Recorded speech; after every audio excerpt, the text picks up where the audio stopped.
Nako ho, ay grabe ho ito. Robin Padilla, galit na galit. Patuloy ang kanyang pagwawala, ayaw magpapigil. Kinuyog, pinagtulong-tulungan ng maraming galit sa kanya. Alright, welcome back to my YouTube channel. I'm Andy's Vlog. Mga kaibigan, matindi na naman no ito. Itong galawan no ni Robin Padilla. Talagang ayaw magpapigil. At kahit sampung anggulo, kahit sampu siya pumunta, ay ito ho ang kanyang galawan ngayon. Latest update sa kanya. Ito na ang kanyang matinding sinapit. Ayaw magpapigil, kaya't biglang kinuyog, pinagtulong-tulungan. Ito ang kanyang sinapit. Halos magmakaawa na eh. Kaibigan, isang like, isang share sa video na ito. Kung nagustuhan nyo po, please subscribe my YouTube channel. Ibabahagi ko po sa inyo itong video na ito. Huwag nyo pong kaligtaan, panoorin, pakinggan, sapagkat importanteng mahalaga na malaman nyo po ito. Dahil nako, magugulat ho kayo. Sa bagay, alam nyo na naman ang galawan nitong hinayupak na ito, itong si Robin Padilla. Dahil kung mapapanood nyo ho, pag nandiyan sa Senado, kapag hindi niya ho makaya makipagtalastasan sa pamagitan ho ng talas ng isip, ang gagawin niya ho ay maghahamon ng anumang komosyon o may susuntukin, may sisigawan, basta't marahas na paraan. Haba, ay baka akala niya ay siya nasa pelikula. Big difference, malaki ang pagkakaiba, Robin Padilla. Pelikula noon na ginagampanan mo, tsaka ang nasa Senado.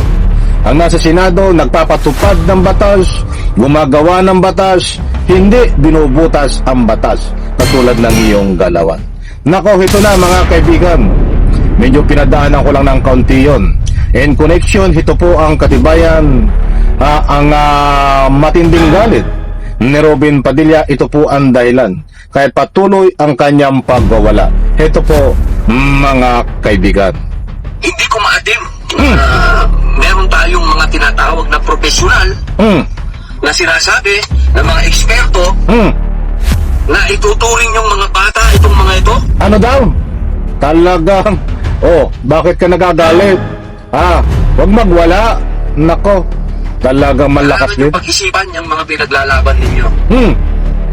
Kailangan yung pag-isipang mabuti. Pag-aralang mabuti yung mga pinaglalaban nyo.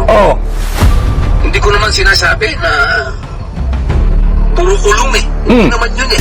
Hustisya ang sinasabi ko. Nako. At magkaroon ng tinatawag na deterrent, Nako. pagpipigil.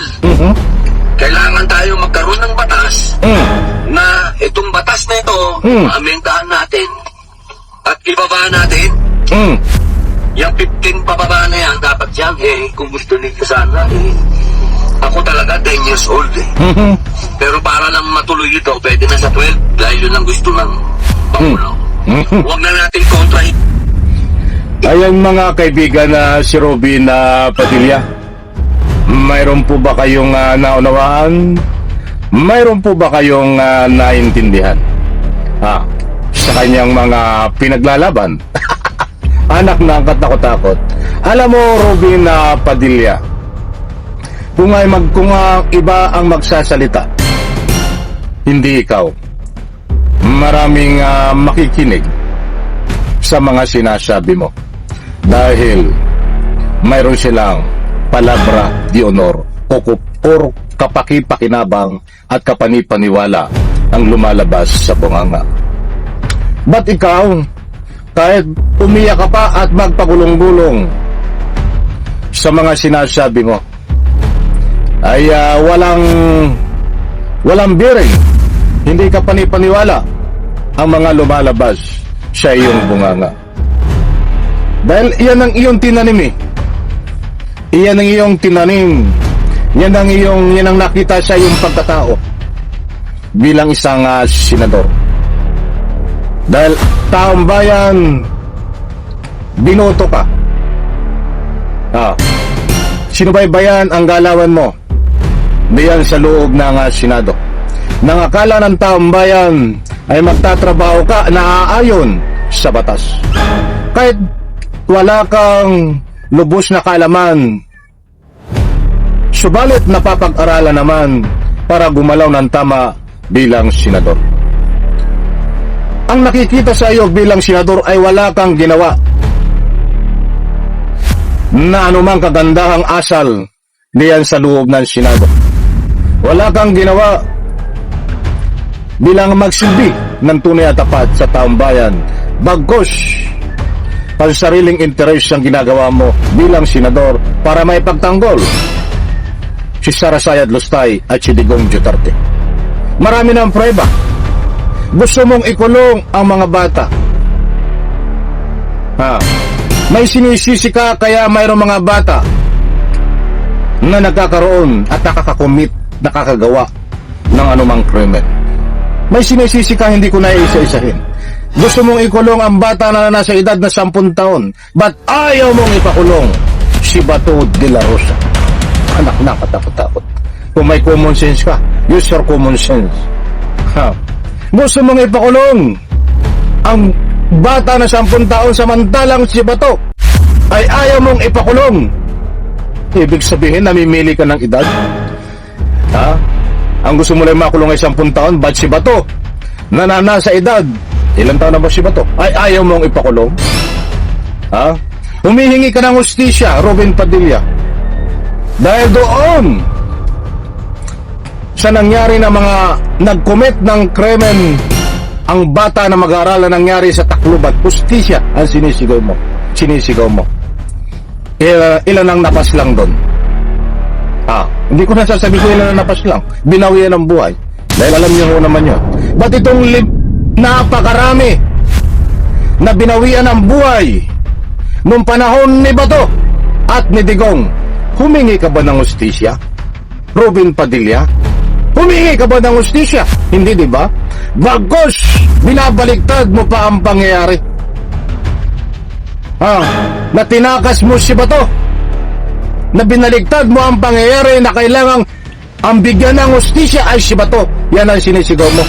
Samantalang napakarami ang kinitilang buhay, mga bata na kinitilang buhay na damay nung panahon ni Bato. Parang baliktad ata. Alam mo ba ang sinasabi mo, Robin Padilla?